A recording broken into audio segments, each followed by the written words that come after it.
if you guys can hear me and see the screen properly, and we'll begin the session right away.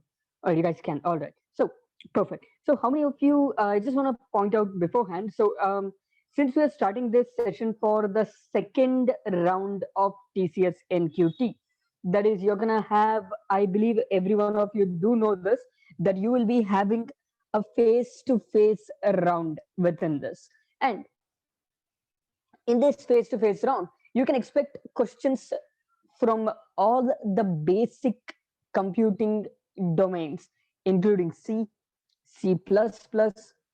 Java, DBMS, computer networks, operating systems, and recent trends, and some very common interview questions that are generally asked.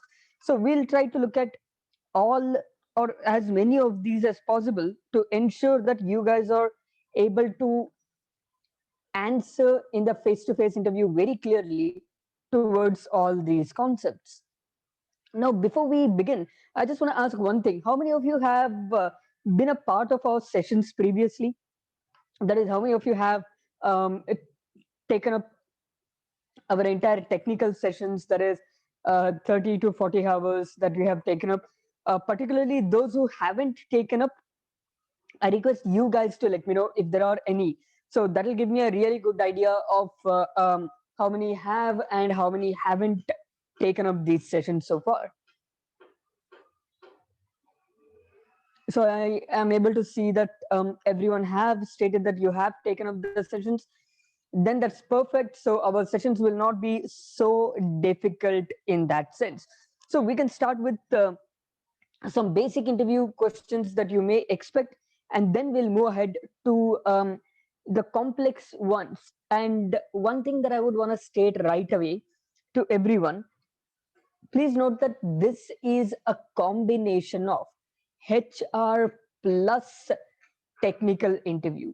So you guys have probably got information that this is going to be an interview where it's going to be face to face, and you're going to have to talk and respond in the interviews. I hope you guys have got that information. If you guys have got any other information regarding this, you guys can feel free to let me know over text as well. So the first thing that I just want to start or state to you guys is, I'll just point out the topics you can possibly expect a lot of questions from: C, C++, Java, DBMS, computer networks, operating systems, recent trends, and finally, common interview questions. A lot of us don't look at what common interview questions are, but they matter a lot. Common interview questions, like it could be based on troubleshooting, it could be based on your project, what to answer, how to answer. We will look at all of those as well. So the first thing that we're going to start with is C. So I hope and assume everyone have gone through our sessions before, and I hope and assume everyone know C language very well by now. I hope there are not too many difficulties when it comes down to C, particularly for everyone. So let us start with the very basics in this case. So the first thing I just want to point out, when we start with C, you guys can often expect questions as, what is the difference between C and C++? Or what is the difference between C++ and Java? So C++ and Java is something we'll go through later on. But first, let's go through C and C++. But before even going through this, I just want to point out one thing very clearly to everyone. Please note this little thing very, very carefully. Work on your skills that you have put up in your resume. Whatever you have put up in your resume, make sure you know it. If you have specified in your resume AngularJS, you must be knowing AngularJS to respond in the interview. That's the basic requirement. So whatever you have mentioned in the resume, make sure you know it. If you don't know it, now is the best time to start learning before it's late. So this is what I would suggest to begin with. Now, let's go ahead and start with this. Now, The first question, let me ask you guys. And again, I would like to have this as more of a conversation as much as possible, rather than just a session. So let me put this up in short. One of the first question that comes up is generally, so again, because most of you are from, many of you may be from non-IT background or IT background, whether IT or non-IT, C is kind of like a basic common concept. So that's something everybody should know. And the first thing that you guys should know is be really good at basics, because you can be good at machine learning and everything, all of that, but if you don't know basics, it's going to be very difficult to clear the interview. What I mean by basics is not those things like printf, scanf, or write a program to print something on a screen and so on. Not just these kind of basics, even the very basic things like, if the interviewer asks, I just want you to write a program to convert decimal to binary. Or if they ask you, I want you to explain or just state, how do you convert octal to decimal or octal to binary? You guys need to know all these kind of basics as well. It's not uncommon for interviews to ask them. So one thing I just want to point out, because I will not be going through all of these unless you guys want me to go through these. Just let me know by once by text, guys. Do you want me to go through these basic questions? If so, let me know. I will take one example and go through them. Otherwise, we'll directly go headfirst into C. Just let me know by a text, guys. You guys can just let me know.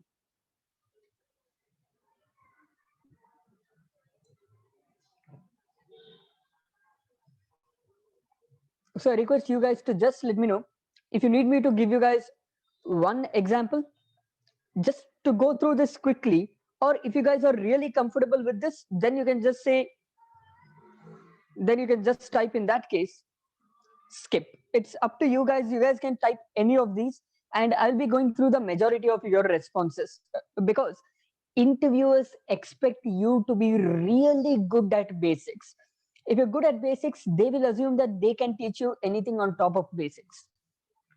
All right, so the most common answers I am getting is one example. All right, not a problem, we'll do that. So here's the basic thing, guys. The common thing you can expect, I'll repeat this, is questions on converting between number systems. Now, some may ask you just to perform conversion between number systems and explain it, or some may even ask you to write a program to do the same. It depends on them. Now, for now, I'm just going to go through the very basic thing. Let's say, for example, you want to convert anything to decimal. Let's say whether it is binary, or whether it is octal, or whether it is, let's say, hexadecimal. Whatever it is, you guys want to convert it to decimal. So there's a simple trick. I hope everybody knows this. I'm just going to take only one example to go through this quickly. The basic idea here is, let's take an example like 010. You guys know that in binary this is 2. That's clear. It's pretty clear. But if you want to convert it to decimal, just split the digits first. Split the digits, take 0 separately, 1 separately, and 0 separately. All you need to do is add them. But before adding them, whatever digit you have, you need to multiply it with something.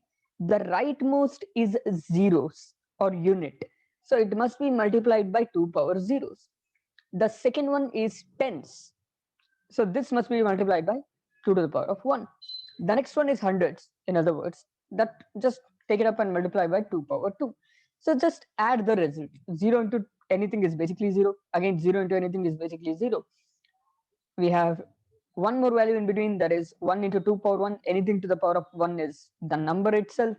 So 1 into 2, you basically get 2. That's how you're getting 2 as the decimal value.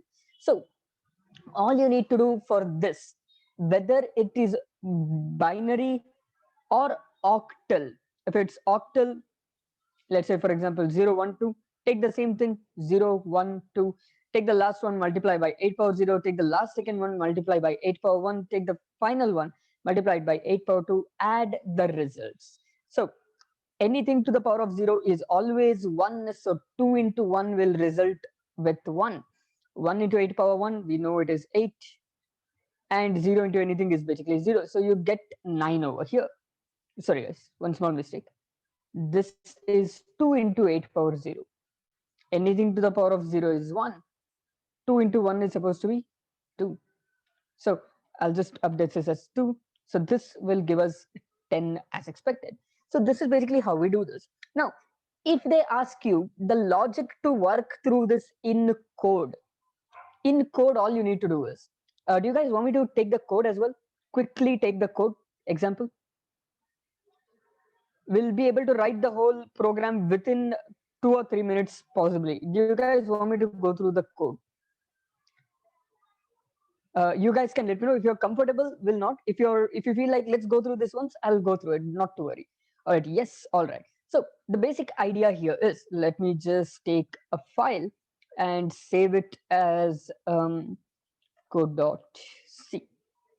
Perfect. Now I'm just gonna use your basic C.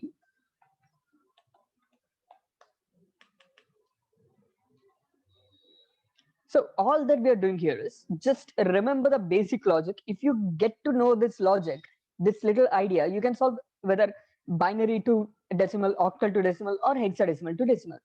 Now, whatever number I'm taking, if this is octal, what am I supposed to do? I'm supposed to take one digit at a time until the number is empty. So how do I take one digit at a time? Just one simple question, guys. How do I take one digit at a time? Perform modulus by 10.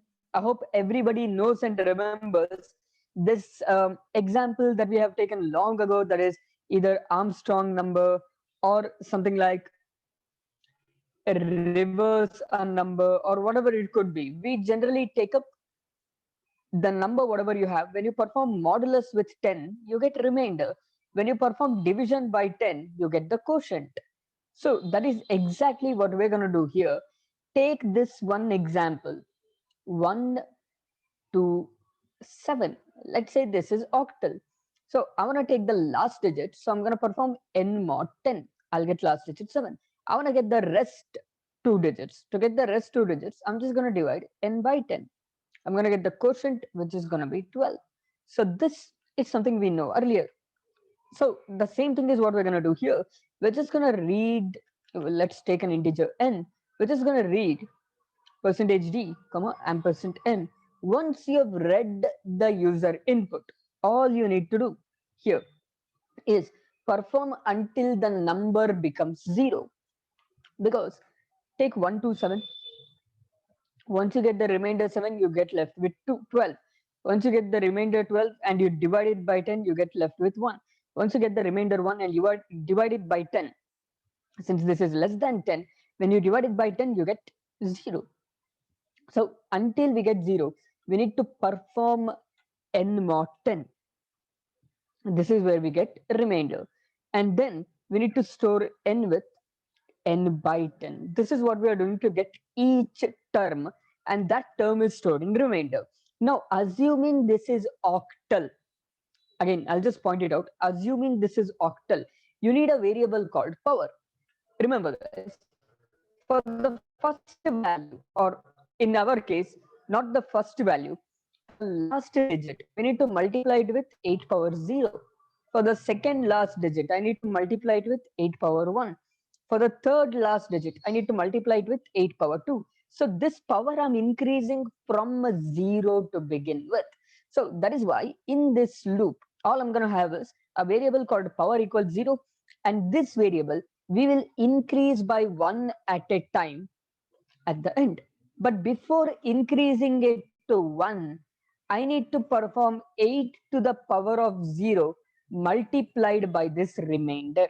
And I need to add that. I need to add whatever result comes in. That result should be added to a value called decimal. Since we are adding, initial value for decimal should be 0. Because whatever first value is added to 0, that will give us the first value itself. It is additive identity. So we're going to take another variable called result equals 0 as well. So all that we are doing here is, in this case, just take result equals result plus power of remainder. Again, remember guys, how will you calculate the power here? You're going to take power of 8 to the power of whatever the power is, whatever this power is, and whatever the value you get here, 8 power 0, that should be multiplied by the remainder. So what I'm going to do here is power of 8 comma power multiplied by remainder. That's basically it. So once you have done this, you basically have got your code. That's basically it, nothing else to it, just 8 to 10 lines of code. Let's try to print the result very quickly. Let's say we print result is %d slash n, and let's just print result without any delay. Now the moment I print this, let's try this out.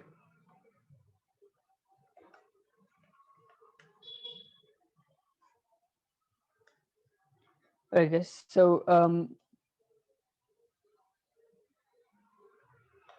okay, so the space was considered that way. I have one question, please explain again. Can you let me know which part of it you're confused with? If you need one small example, I'll just show it to you right away, not to worry. These are the basic common question you may expect. Take this example 12. I'll just take one small example 12. Now, assume 12 is stored in n. So once 12 is stored in n, what's the first thing I'm checking? While n not equal to 0, it's not 0. So first thing, store remainder with n mod 10. 12 mod 10 will give me 2. So 2 is stored in remainder. Then n equals n by 10. When you divide this by 10, I get 1 as remainder. Sorry, 1 as quotient, because we are dividing. Please note guys, we are dividing. We get 1 as quotient because whenever you divide, last digit of the term is removed. Like 12 divided by 10. 10 times 1 is 10. You get 2. You're only getting 1 here, which is everything except the last digit. So we get 1 over here. This step is also done. Now result equals result plus power of 8 comma power into remainder. What is 8 comma power? Power value is 0. So 8 to the power of 0 into remainder is 2. 2 is multiplied. So yes, as one of you stated, yes, we need to use math.h, without which power POW function will not work. That is something I will add right away before compilation. So before going ahead with that, the next step that you guys need to note and observe very clearly here is that in your case, if you remember how we solved this, we took 1 and 2, we multiplied this with 8 power 0, and we multiplied 1 with 8 power 1, and we added both the results together. That's basically what we did. So same thing is what we are doing here as well. We're taking 2 and multiplying it 8 power 0. This result, whatever the value we get here, is added to result. So 8 power 0 is basically 1, that is multiplied with 2, we get result as 2. That 2 is added to result right now. After that, the next step, we are increasing power. So basically power now becomes, instead of 0, it is 1. So once this is done, you go back here and check while n not equal to 0.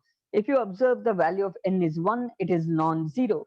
So now do the same steps again. Remainder is n mod 10, remainder you get as 1. N is n by 10, now it is going to be 0. Now you add power of 8 to the power, that is 8 power 1. Power value has increased by 1. So we're going to take 8 power 1 multiplied by the remainder, which is 1, and then increase power to 2. So 8 power 1 into 1, you basically get 8 itself, that is added to 2, you get 10. That is the final result. Is that clear at Harsha's question? I hope you're able to easily get this now. I hope there's no confusions. At Harsha's question, you can let me know if it's clear. So now, yes, perfect. Now all that we're going to do here is just use mat.h here. Let's try compiling and see whether it works.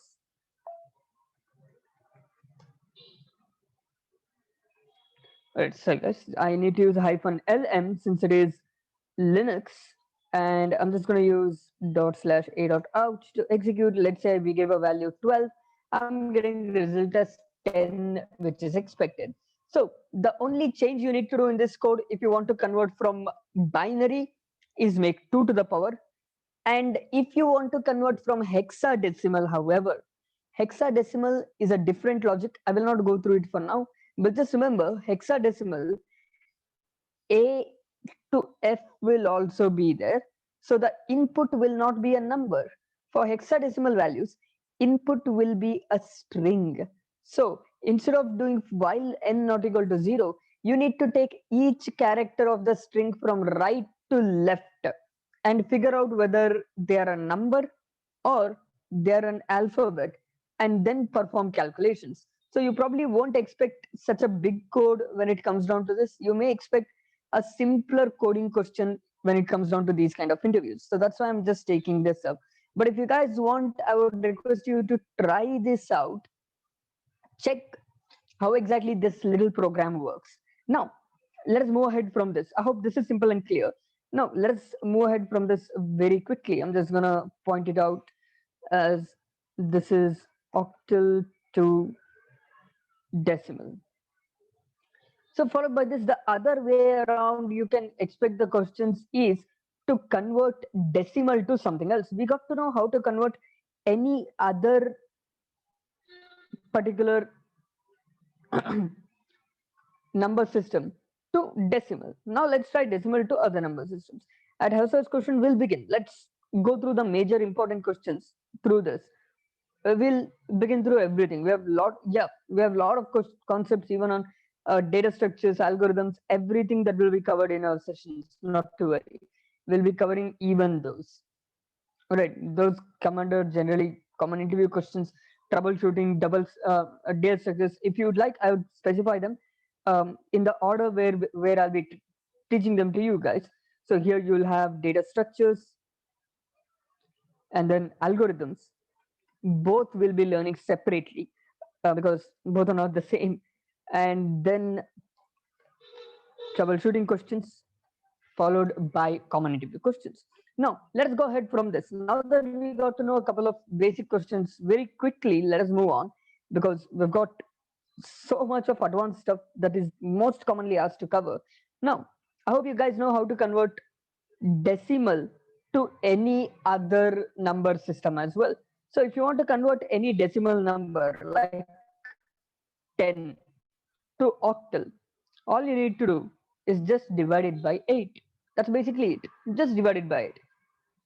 When you divide 10 by 8, you get a remainder of 2. So 8 times 1, just remember 8 times 1, you get 8, which is the closest number to it.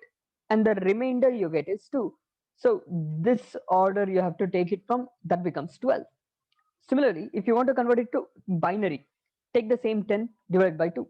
So 10 here, when you're dividing it by 2, you basically divide it times 5.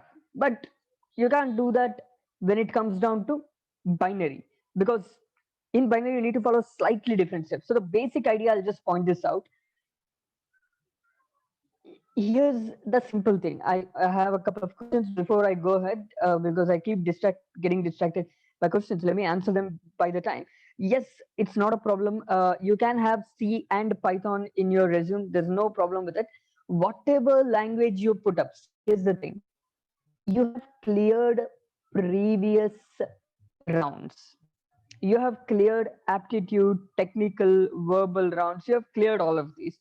So what they want to know is, are you good logically? I'll point this out. This is their major requirement.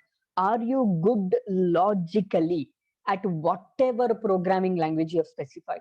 If you have specified only C and C++ also, not a problem. You just need to be good at what you have specified. You just need to be logically good at the programming languages you have specified. Even if you have specified a different language, also not a problem. So whatever you have specified, there's a common thing that you may expect questions only mainly from those. So whether you're from CS, EC, triple E, IT, non-IT, whatever it is, it doesn't matter. Whatever language you have specified, you can begin the interview by stating these are what I'm good at. So how do we begin an interview?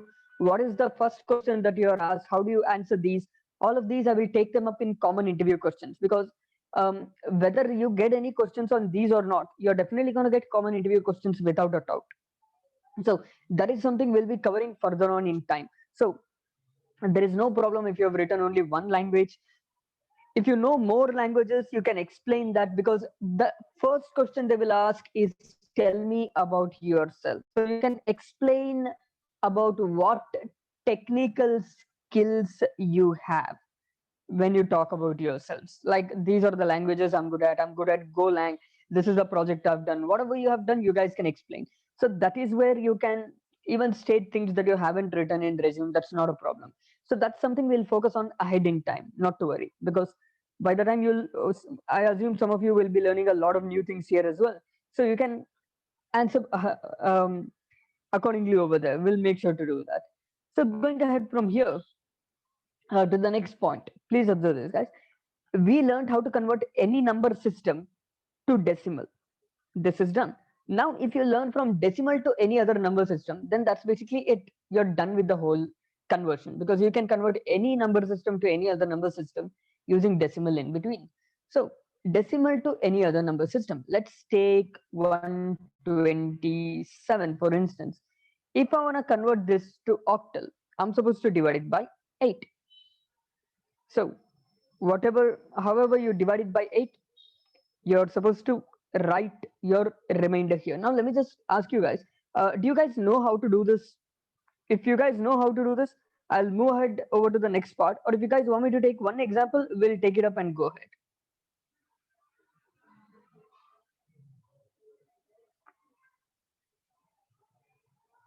So you guys can just let me know by one text if you guys are good with this. If not, I'll just take one small example and go ahead.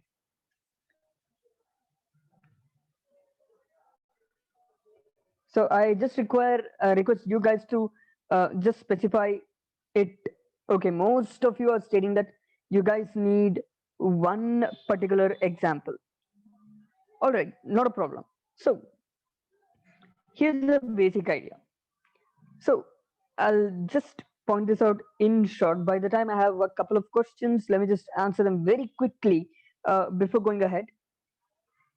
All right, so yes, no problems if you have only one language that you know as well. I'll just take a very simple example. Take 25. Let's not take too lengthier examples and spend a lot of time. Let's take 25. Let's assume 25 is decimal. I want to convert this to octal. Now, if I want to convert this to octal, let's first figure out how can I divide 25 by 8. Now, the closest number that can divide 25 is 24. That is divisible by 8. That is what I'm trying to say. Whatever is divisible by 8, the closest number is 24. So we know 8 times 3 is 24. And when you multiply 8 times 3, you get 24. And the remainder you get is 1. So let's remember this remainder very clearly. Now, the next thing, you have 3. Take 8 again. Can I divide 3 by 8? No, it's lesser than that. So I'll take 0 and I'll take the remainder as 3 itself. So when you check it from here, always take from the direction bottom to up. You get 0, 3, 1 or just 3, 1, which is your octal representation. So same way you can even take any bigger number, like for example 89. So 8 times, as you guys know, 10 or 8 times 11 gives you 88 with 1 as quotient or remainder. Then when you want to divide this, you again get 8 times 1 is 8, but the remainder is 3. Now, can I divide 1 with anything? Can I divide 1 by 8? No. So basically I'll get 0 and the remainder will remain as it is. So you are getting 0131, or just you can specify it as 131. That's basically it. So whatever number you wanna convert to decimal, from decimal to any other number system, just divide by that number. So 8 times something will give you the closest number to it. Write the remainder here. That's basically it. Keep doing this until you reach 0, and then take the number from bottom to up. I hope this is very simple. I hope there's no confusions in this. If this is simple, let's quickly go without any delay directly to more important interview questions in C. And because we want to move to C++ quickly, and I'll just point this out. Please note, guys, I will not be taking a lot of time in C, because my main concept will be in C++ and Java, where I will be talking about object-oriented programming questions more. So I will not talk about C much. So you guys already know that C is one of the first languages we start to work with, high-level languages, and it's a compiled language. So I hope everybody knows what is the difference between compiled and interpreted language, because when you talk about these kind of things, you get such questions. What is a compiled programming language? How does a compiled programming language differ from an interpreted programming language? I hope everybody knows this. Compiled is where you take the whole program, it gets converted to a lower level code that gets executed. Whereas interpreted language is where each line of the code is converted to lower level language, immediately executed before going on to the next line.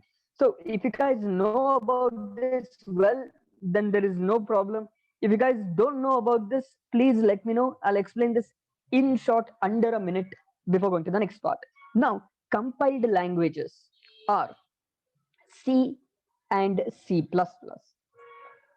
Interpreted languages are mainly Python, whereas compiled and interpreted language is Java.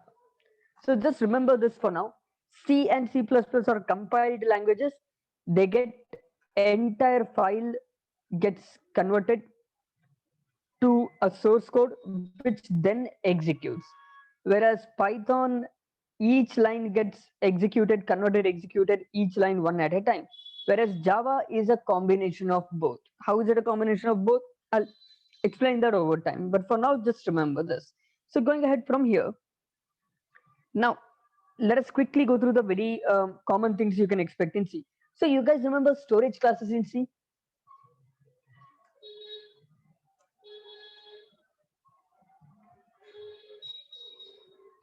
So do you guys remember storage classes in C? Yes. So I hope you guys remember that there are 4 storage classes: auto, no, not public private. These are auto, register, static, and external. These are the 4 storage classes that you have in C. Now, what questions can you possibly expect in this? Because this is something basics you guys know. A simple question you can expect, very simple ones you can expect when it comes to storage classes is, how does certain storage classes work? I hope you guys remember auto is stored in RAM, static and external are also stored in RAM, whereas register is stored in CPU registers. That's the basic difference you guys need to know. And another question, you to understand this, you guys need to know one more common question. And I'll repeat this. I will try to go through C as quickly as possible, assuming everybody knows it really well, because I want to start with OOPS as quickly as possible. Because most companies, I'll just point it out, look for Java full stack developers. Most companies look for full stack developers. For a full stack developer, you need to be really good with the concept of object oriented programming structure. So that is gonna be our main focus in today and tomorrow's session. So I'll try to complete C as quickly as possible. So I hope that's all right with everyone. So going ahead with this, the memory of for each program is divided into 4 parts. We have gone through this. I hope you guys remember this. that is code, global or static, and then stack and heap. So all the written code by the user is stored in the code part. All the global and static variables are stored in global and static part. These are not deleted till the end of the program. Both global and static variables are not deleted till end of the program. Both have default value 0. That's because by default global and static space is 0. This is what you need to remember.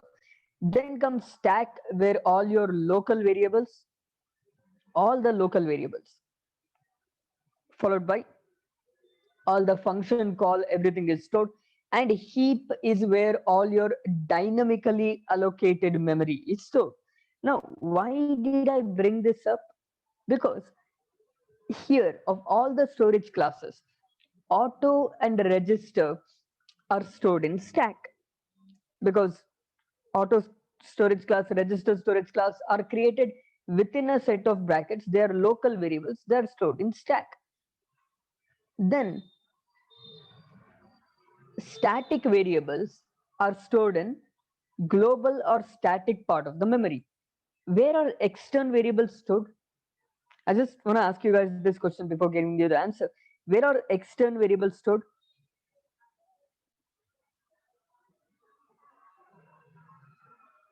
Any guesses, guys?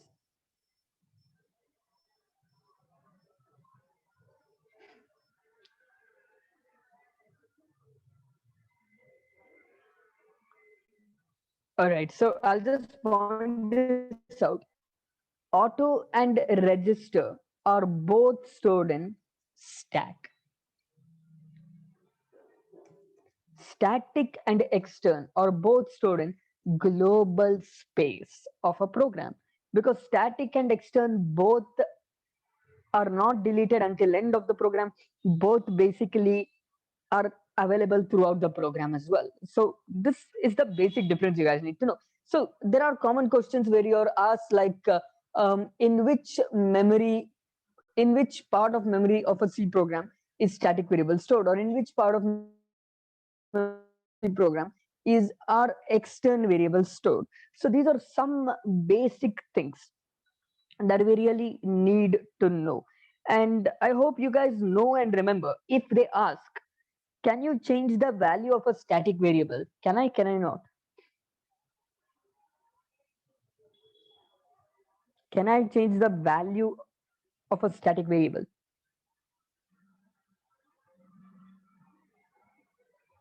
As the name, simple question, guys. Very simple question to everyone. Remember, static is a storage class. Const is a keyword to identify constant variable. Both are different.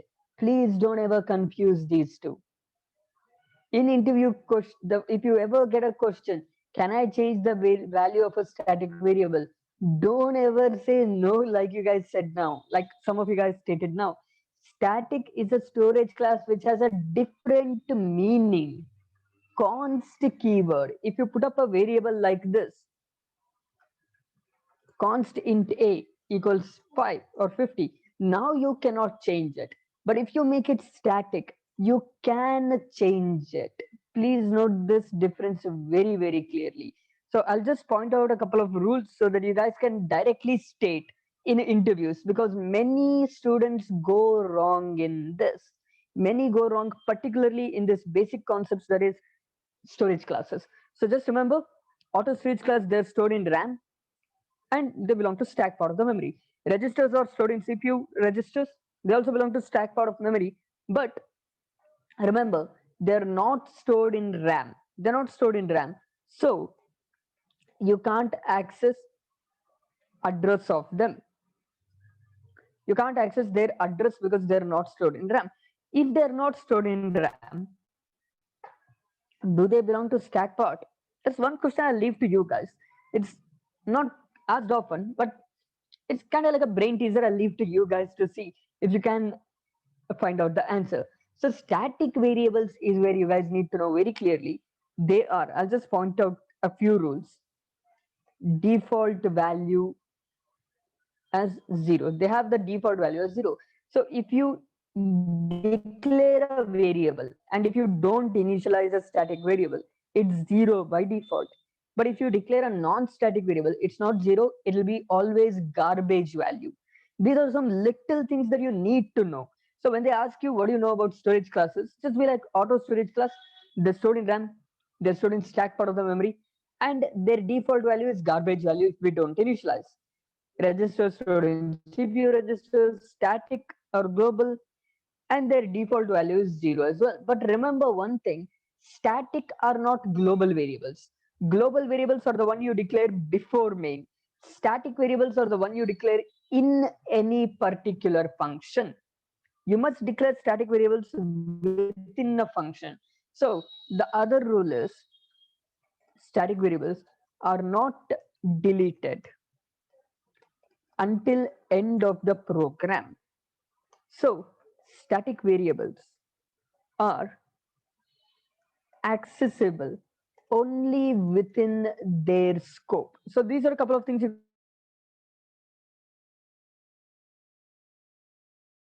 NQT itself. They showed one little code and asked the student to explain what happens in that code. I'm gonna give you guys the same code over here, and I'm gonna ask you guys what will happen here. Let me just try this out. So take this for instance.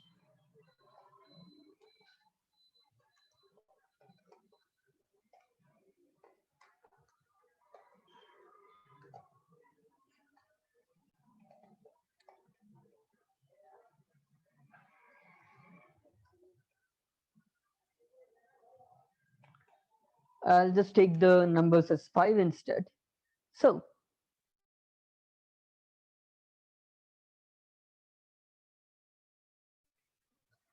what's gonna happen, guys?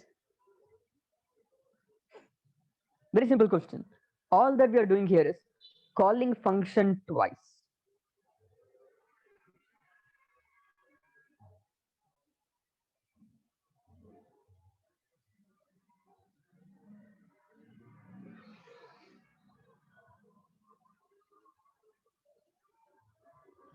So any guesses what will be the output totally? That's all.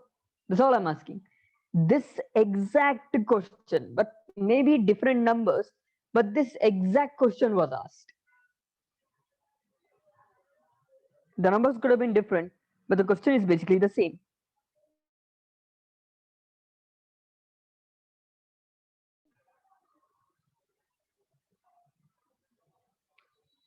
All right, so we've got a few different answers.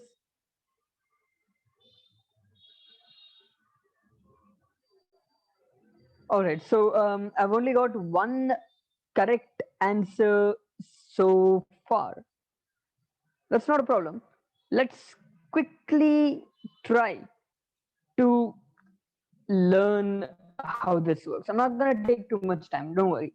So the first time we're calling this function fun, you're creating two variables. So A is created whose value is 5, B is created whose value is also 5. That is done. Immediately after that, we increase A and increase B.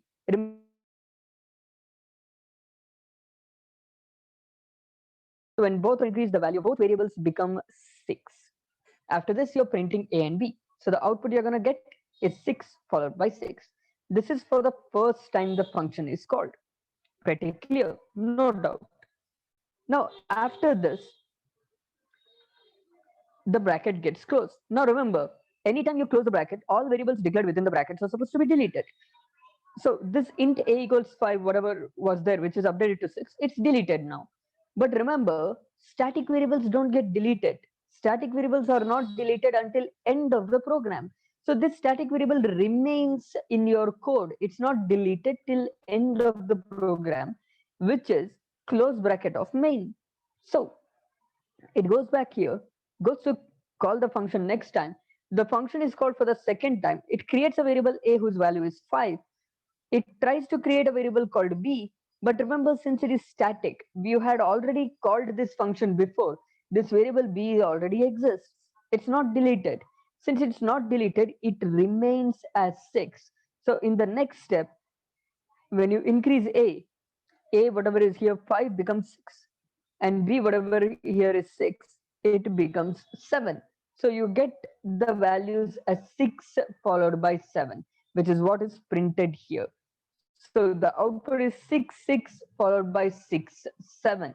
These are the basic kind of questions you may expect when it comes down to C.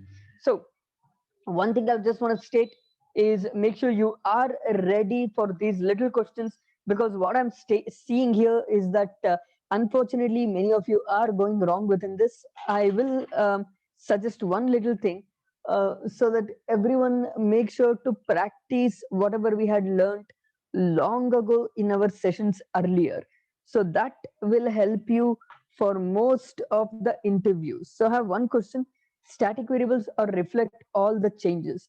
At Anuraj's question, see, any change you make in static variable, first time you call the function, that change will exist when you call second time as well.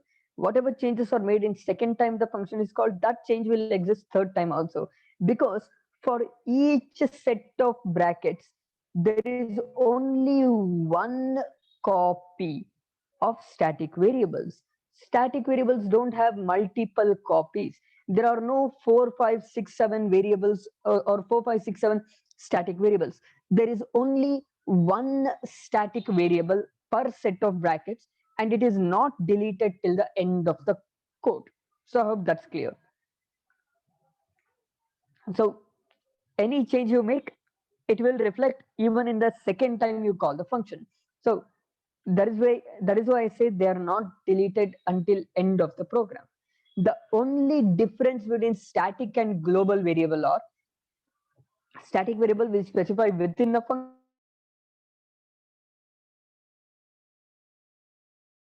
functions. So since we specify static variables within a set of brackets, they are only accessible within those set of brackets. But global variables are accessible throughout the program. That is the only difference. But anyway, let's move on from here. Now over to the most important and major part of C, that is pointers. Now, let me start with a couple of basic things. Again, this is something you guys need to know really well. Followed by this, before pointers, I hope you guys are comfortable with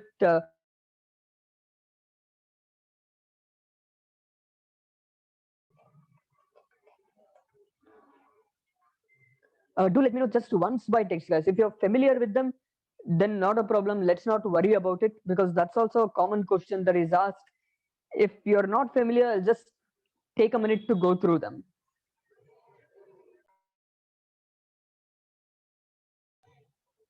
If you're unfamiliar with them, or if you may have forgotten them, not a problem. I'll take a very quick example under a minute and just go ahead with the next part. You guys can let me know. Yes, as Anuraj has stated, yes, it does exit the loop. So most of you are stating that I should take one small example. So I'm not going to take a lot of time.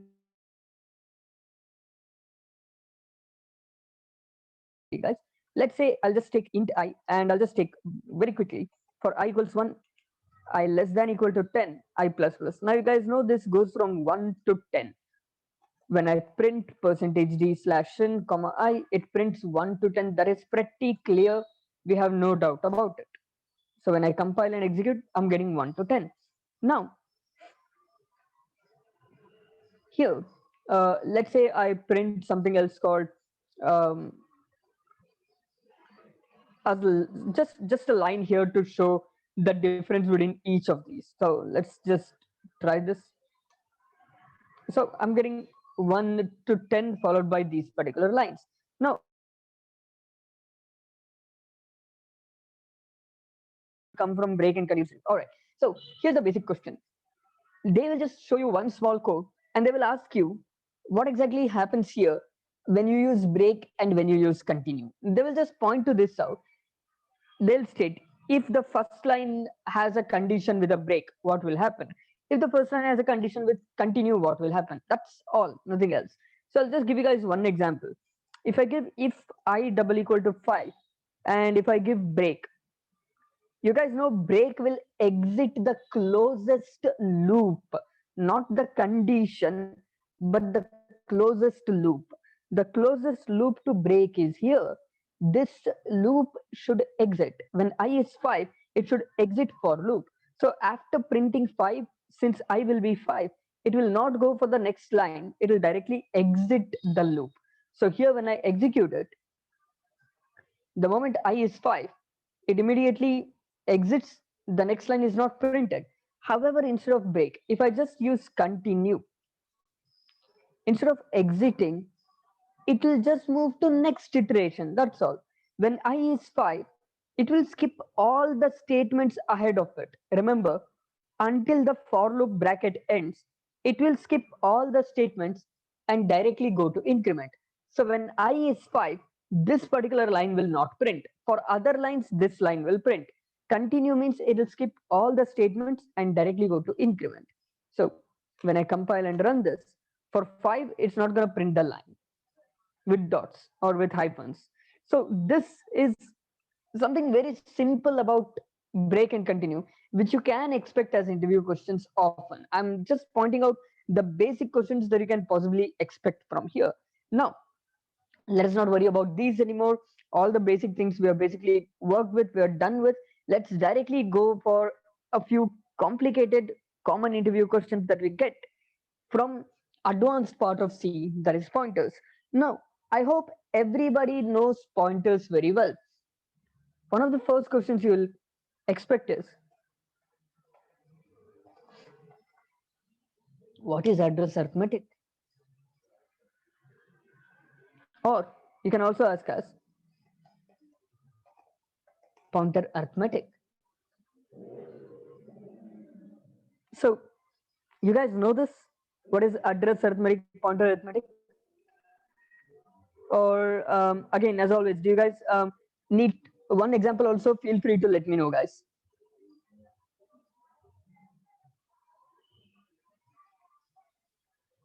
Again, I would request you guys to keep letting me know whether it is something you guys are familiar with. I hope and assume you guys are really, really familiar with this. But if you guys do need an example, please feel free to let me know just by one text. We'll go ahead with it. Or I will directly, if no need of an example, I'll directly take a very quick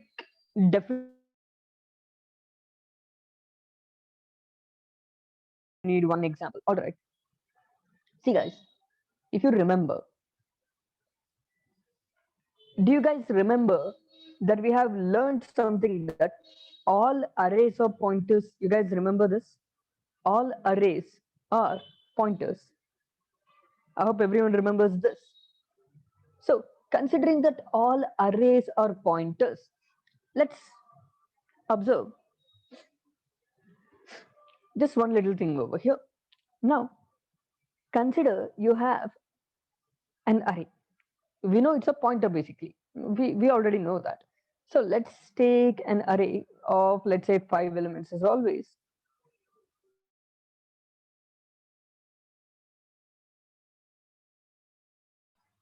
$40 and $50. Now assume that this is a 16-bit compiler. So if it's an integer array, each integer variable takes exactly 2 bytes. This is how we know this. Now, once it takes 2 bytes, let's say this starts at address 100, this will go to address 102, and this will go to address 104, this will go to address 106, and this finally will go to address 108, for example. Now, if we know this well, we also know array name will always store starting address.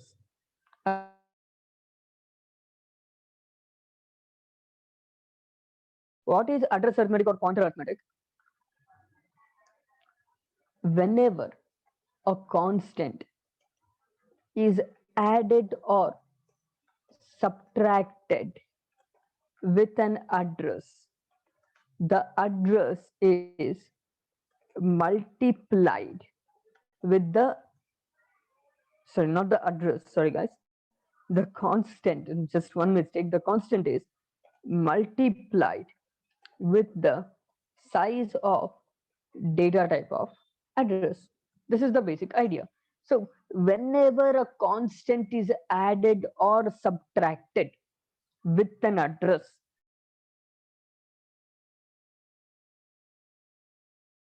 let's see what this means. So let's say I have another variable p which stores 100, the same starting address. I say, why am I storing it from A to P? Why am I storing it in a different variable?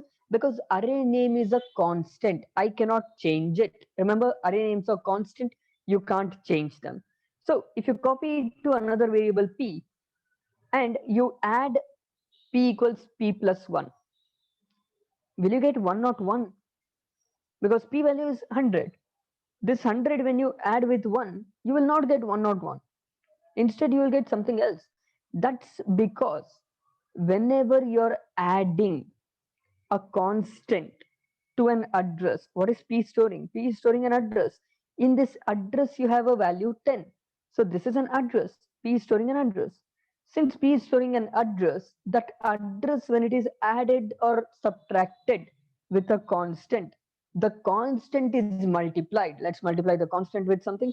What is it multiplied with? Size of data type of address. So this address is pointing to which data type? The address is pointing to integer data type.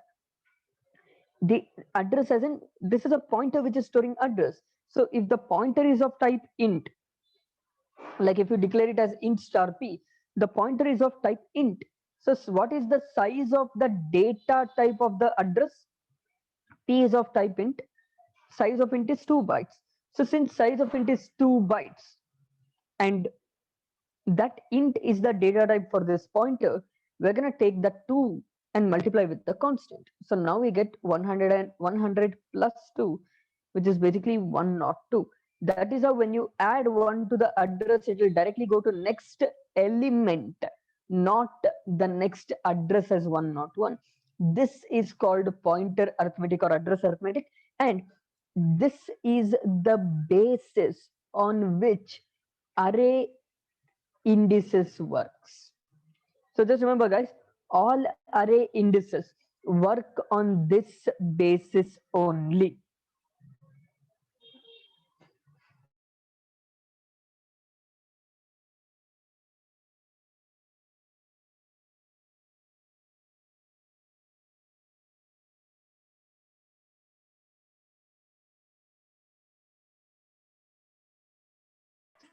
We'll go ahead to the next part.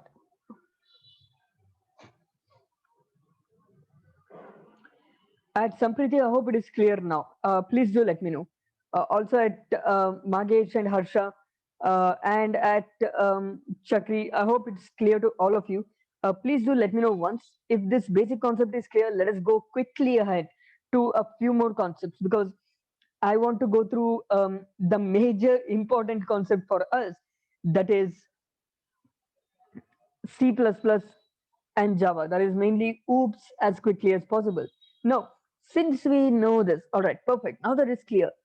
Since we know what address arithmetic or pointer arithmetic is with a particular example. Now, there's just one little question that you may expect. I'll just take this up and quickly go ahead for the next part. There's a concept called dangling pointer, wild pointer, null pointer, and void pointer. I have one question. Is OOPS concept covered in Python?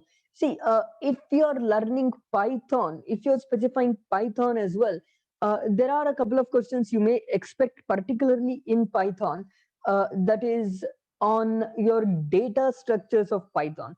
You may not expect a lot of questions on object-oriented programming in Python. The questions you will expect a lot in Python is gonna be packages, ML, AI, because Python itself is not hugely powerful. So if you're learning Python, you will be needed to know those. Or you can specify in interviews that you only know the basics of Python, not much else. You can even specify that. But one thing I'll tell you guys right away, be honest about what you know and what you don't know when it comes down to interviews. So let us go ahead to these. Let us look at these particular points. Now, I'll go with the last one first before going on to the next ones. So there's something called a void pointer. Now, remember guys, you can create an integer pointer like int star p. You can create a character pointer char star p, and you can print its value or print the value within that address using printf percentage d star p and so on. You guys can do all of that. But a void pointer is something that starts with data type void. That is void star p. Now, in a void pointer cannot be dereferenced. That is, you cannot get value from address of a void pointer. Why can't you get an address or why can't you get a value from a void pointer? Think about this, guys. If a pointer is of type int, if you want to print star p, since it is integer pointer, it will always print 2 bytes of data. If this is float pointer, take for example, if you have a float pointer, that pointer when you print star p, it will go to that starting address and it will print 4 bytes of data because it's a float pointer. If it's a double pointer, it will print 8 bytes of data. It's a character pointer, it prints 1 byte of data. If it's a void pointer, what can it print? When it's void star p, can it print anything? Sorry guys, let me just reconnect this. All right, perfect. Can it print anything if it's a void pointer? No. That's why you cannot dereference a void pointer. Please note and remember this always. All right, so let's go ahead to the other ones. So next comes on to these 3 points, that is wild pointer, null pointer, and void pointer. Now, wild pointer is where you create a pointer, but it is not storing anything. Pointer doesn't store anything. That is, it can have, if you're not storing anything, it will have a garbage value basically. So when it has a garbage value, it's basically called a wild pointer because it can point to anything. I'm not going into technical too much. I'm not going into MCQ questions. I hope you guys understand why I'm trying to explain these topics mainly, because you guys will expect verbal questions on them. You guys will need to answer questions directly on these. That's why I'm not taking too many programs to solve these questions. I'm explaining these concepts so you guys can understand very clearly. If you feel like for everything you require for any part, any question, if you feel like you require an example, please feel free to let me know. I'll ensure to do that. So a void pointer cannot be dereferenced. You cannot get value from a void pointer. Wild pointer, if you don't store anything in it, it'll have a garbage value. Null pointer is where you take a pointer, instead of it being wild, you store it with null. This will ensure pointer stores 0 so that it doesn't go to any address. By default, null means 0. So this pointer knows that it's not pointing to any random garbage value. Instead, it is pointing to 0. That is how null works.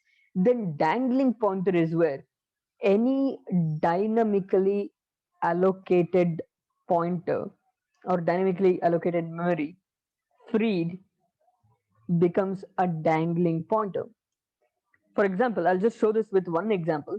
Let's take int star p equals, you guys know dynamic allocation, malloc of size of int into 10, let's say for example, not plus 10, I'll take into 10. So here, whatever will be the size of it, let's store it as an integer pointer. Now, once this result is stored as an integer pointer, now if I free this pointer, if I'm freeing this pointer, This pointer is no longer having any address. Previously, this pointer had address of some 20 bytes of memory. Starting address, it had something. It could be 100, 200, whatever it is. Now, the moment I free it, it no longer has that address. Since it no longer has that address, it points to something unknown. And since it doesn't know what to point to, printing it will cause segmentation fault. This is called dangling pointer. So just remember these four types of different kinds of pointers. Dangling pointer, take a dynamically allocated pointer and free it. So it doesn't know what to point to, so it will cause segmentation fault. What is segmentation fault? You're unable to access a segment of memory. That is basically called segmentation fault. So that's all this is. That's it, nothing else. So followed by this, the next wild pointer, I have one question, that is why we use null pointer. See, think about it. If I just create a pointer like int star p, that p can point to any garbage value. I don't want it to point to any garbage value. I want to know whether it has something or not. I want to know whether it has something or not. So if I make it point to null, it will have 0 in it. So when it is 0, I know it is not pointing to anything. If I store another address in it, like 100, it is pointing to something. If I don't store any address as null, it will be 0. So that is the basic idea of null pointer. If I don't make it null, it will have garbage value which I have no control over. I hope that's clear. I have one question. One of you have stated, I'm from CSC background. I have kept C and Python, but I don't know ML and AI. It's okay, not a problem. We'll go through a little bit of basics as well. You don't have to worry about too much about it. Not to worry too much about it. All right. So let's go ahead from here go to the next part. Now, since we know the basics of pointers, basic questions you can expect even in pointers, let us now directly go ahead over to object-oriented programming with one last question before it. Structures and unions. What's the difference between these guys?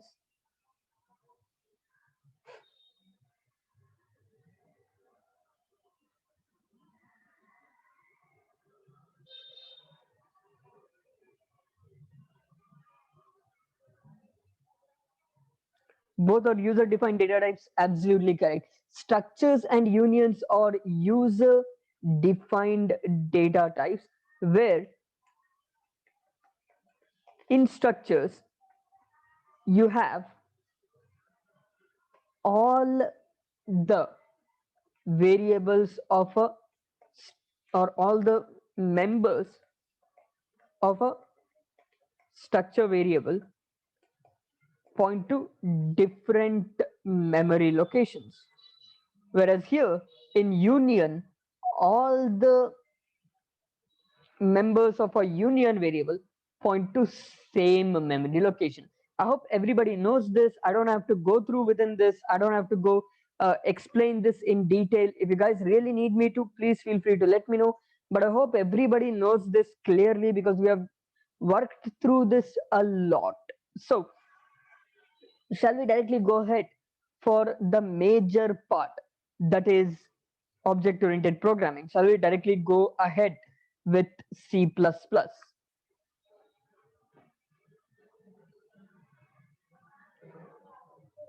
All right. So most of you are stating yes, you guys know all of these things. Absolutely correct. So let's go ahead and let's look at C++ and what are the common things we really need to know when it comes down to C++. And I'll point out right away, before starting C++, let me just point out right away, if you guys are able to understand all the important interview questions in C++ right now very clearly, interviews on OOPS will never be difficult. I'll just point this out.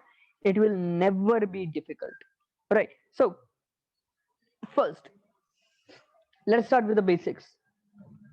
What is the difference between C and C++? If you guys know both of these, common question you can expect is this, a very common question.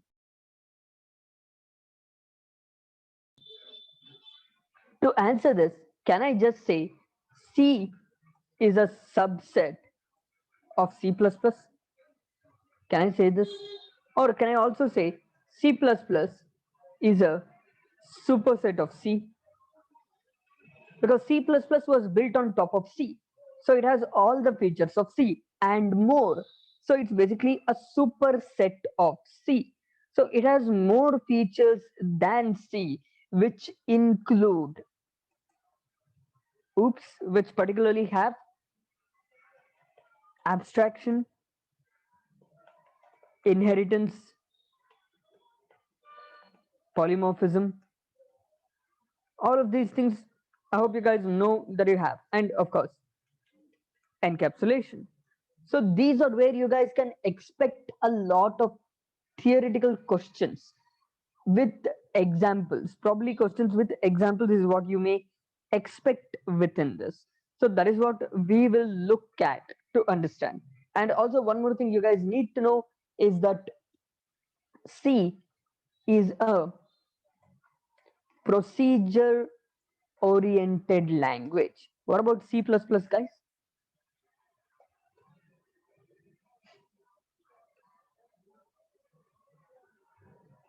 C++ is a procedure oriented language as well as object oriented language. It's not only object oriented. C++ is procedure oriented as well as object oriented. Can I write same as C program? Can I write a simple main program same as C in C++? Yes. So C++ is also procedure oriented. But I can also create objects and classes in this. So it's also object oriented. So in interviews, don't just say like C is procedure oriented, C++ is object oriented. That's the difference. Not exactly the same. C++ is a superset of C, right? So C++ has everything that C has.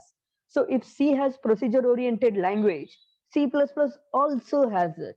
So remember this, right? So followed by this, it supports a lot of new things like in polymorphism, you guys know method overloading, method overriding, all these things are supported here. And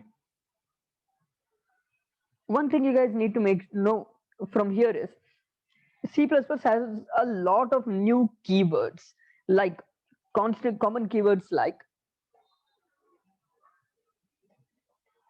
I'm just giving you some examples. You have virtual and you have friend keyword, you have all these sort of keywords that come up. I'm just giving you a couple of examples. And also, as one of you stated, C++ has references. C does not have references. So how many ways can you pass data to a function in C? There are only two ways to pass a data in a function to a function in C. That is, one, pass by value, two, pass by address. Whereas in C++, you can perform it three ways: pass by value, pass by address, and pass by reference. So do you guys know the difference between these three very well? Or do you guys want me to take a very quick example? Because right after this, I'll probably be going directly to um, oops mainly. I'll be probably directly going over to object oriented programming. So if you guys want me to take one example for this, please feel free to let me know. So most are stating one example, so let me just save this file as code.cpp. Let me just take it quickly. So I hope you guys all remember it's hash include iostream here, followed by int main always, because I'm using G++ compiler. So I need to return a value by the end. So let's create a simple function called void fun. Or as always, let's take void swap. So here, all that we're doing here is taking two values and we're trying to swap them. So I'll just take swap of a comma b. So let's create a variable int a equals 10 and b equals 20. And let's try to print them. Let's see out a and end line and b and end line. And since I'm using all of this, I am also supposed to use using namespace standard. Now, I hope you guys already remember this because I'm not going to take up a lot of time within this. I'm not going to take up too much time within this. I'll go through this as quickly as possible.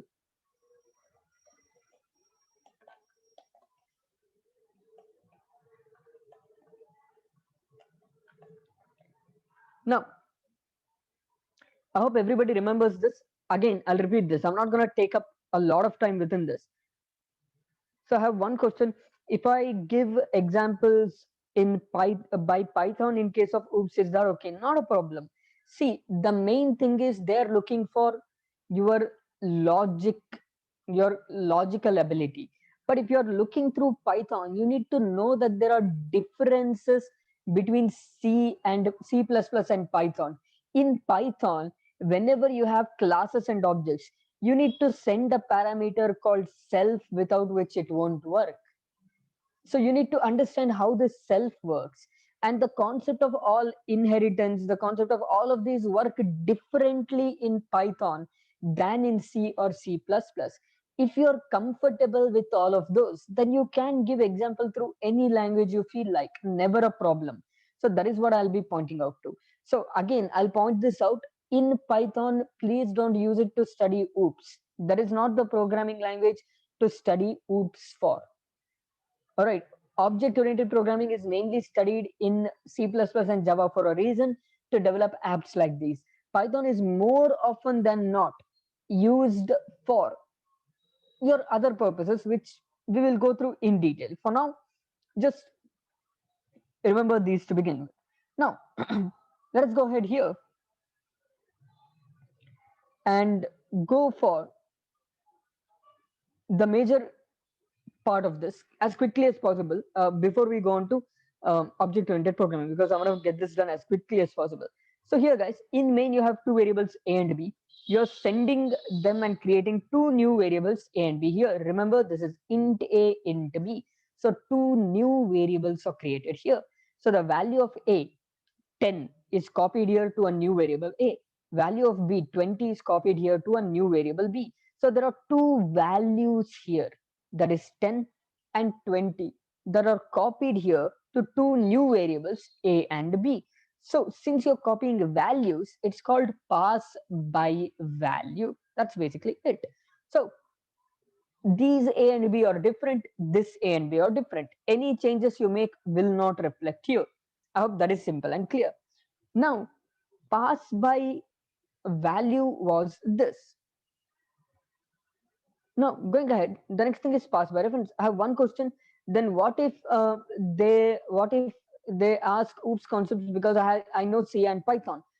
You're telling don't learn oops with Python. See, I'm stating it is preferred to learn object-oriented programming always with C++ and Java.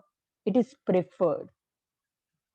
Not to state that you shouldn't learn object-oriented programming with Python, but even if you go for Python, most people who are data scientists as well, they will not know object-oriented programming, inheritance and everything in detail with Python because they never use it. All they basically do is know how to create objects of classes. That's it. And they just call some inbuilt functions to use ML and all of these things. They don't use it so much in real world cases. That is why I would suggest when it comes down to Python and C++, you will be using it in real world cases much more. You will be creating applications in real world cases directly. So that even when it comes down to, as I stated earlier, when it comes down to companies don't generally start training you in um, Python full stack. They don't start training you in Python full stack. They generally start training you in Angular JS. AngularJS is basically based on your TypeScript. It's again based on original with Java itself. So there's a reason why companies go for this, because object oriented programming, most people learn it with Java itself. I hope you're able to understand why I meant that. So in resume, if you know C++ or Java, do add it. That is my suggestion. If you know it, please do add it. That's always a good thing. I would always prefer object oriented programming to be learned through C++ or Java, because in real life, this is where we utilize them. You can search later on after the session, even in Google, how many or how useful is it in object oriented programming within Python and object oriented programming within Java. You can search how common it is for people to use Angular for object oriented programming purposes in Java, or how many people use Python to create any object oriented programming coding. You can just compare and get to know. That is the reason why I stated it. It's never to say that you shouldn't learn it by Python. I hope that's clear.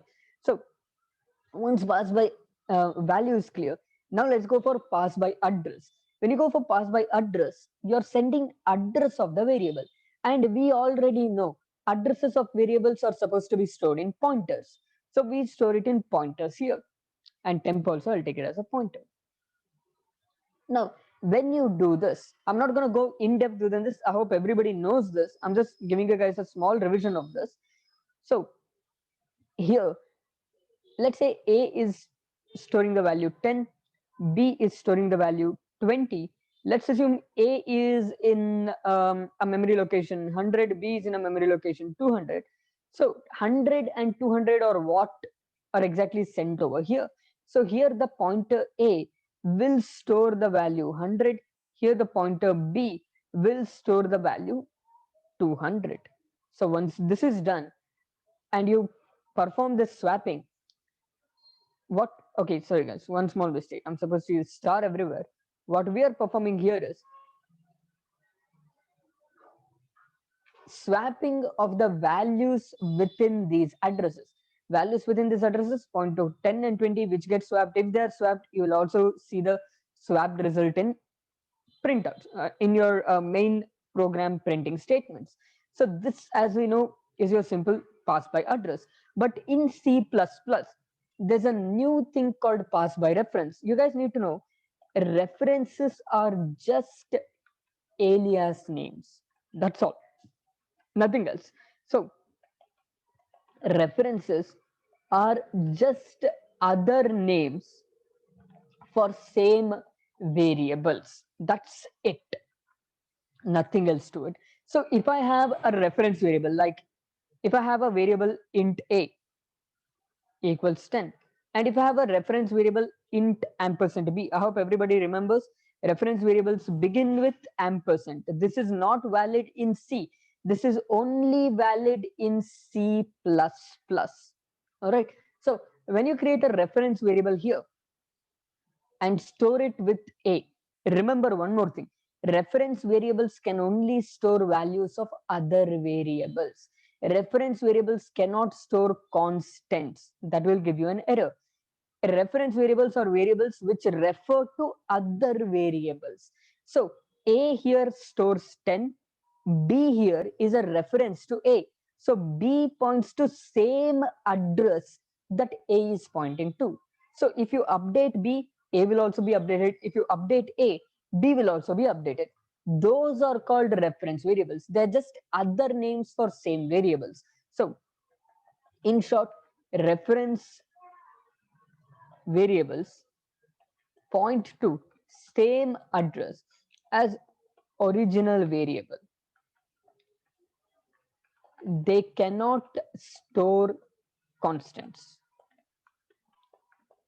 can only point to other variables. So a common question you can also expect is, what is the difference between reference variables and pointers? So I hope you guys know and understand this clearly. A pointer is where if you have a variable a, its address is 100, This address is stored in another variable called b. This is called a pointer, whereas a reference variable is another variable which is basically a different name for this variable. A also points to 10, B also points to 10. It's just two identifier names pointing to same memory location. That is the difference between reference and pointers. So I hope that simple thing is clear. So pass by reference is another way to send a value in C++. So you can receive it as a reference, and since reference points to same as original variable, when you modify them, it modifies the original variable as well. So these are the three ways to pass data within C++. So I hope this is clear. What are the different ways to pass data to a function in C, and how many different ways can you pass a data to a function in C and C++.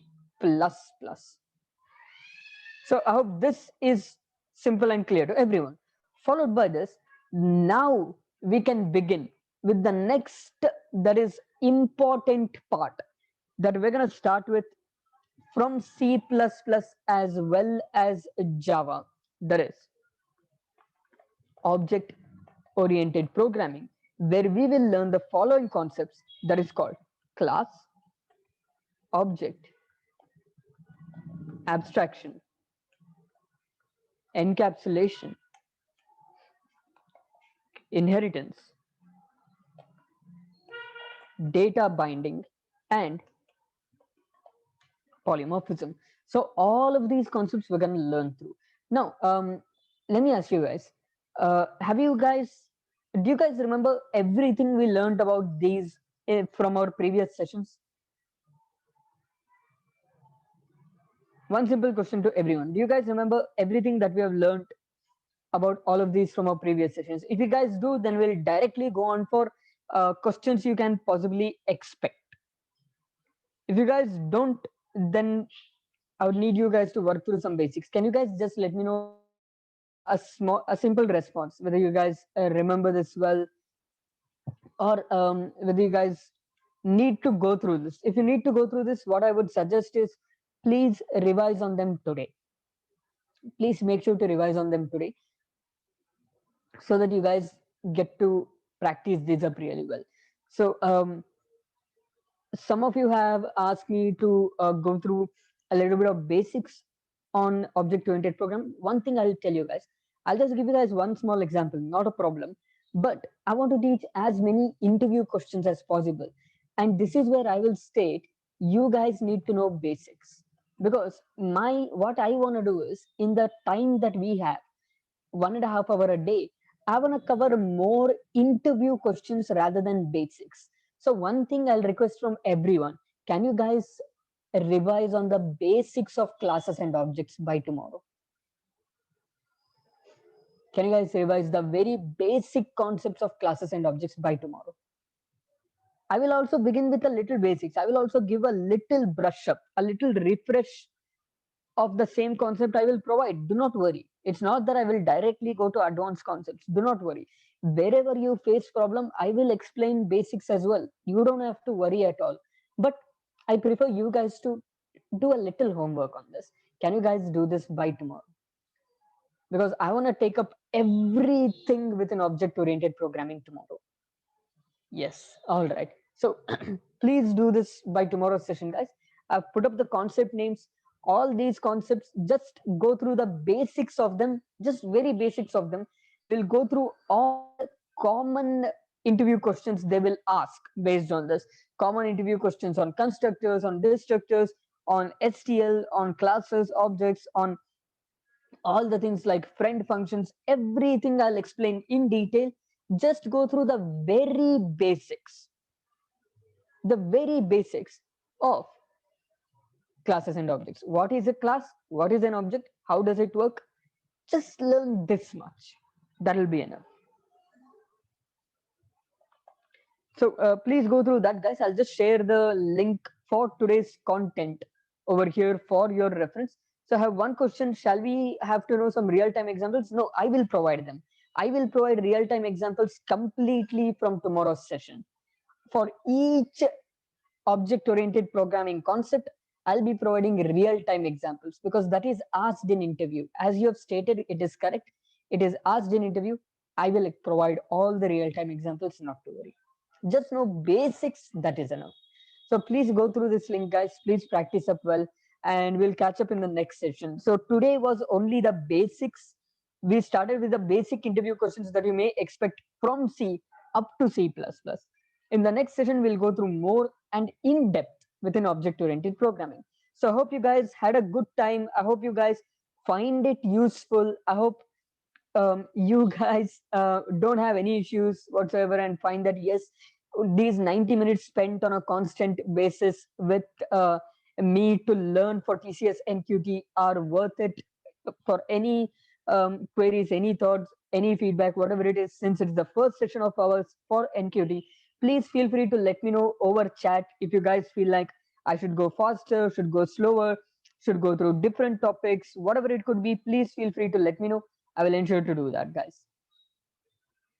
All right, glad to hear about the nice feedback, guys. Thanks a lot.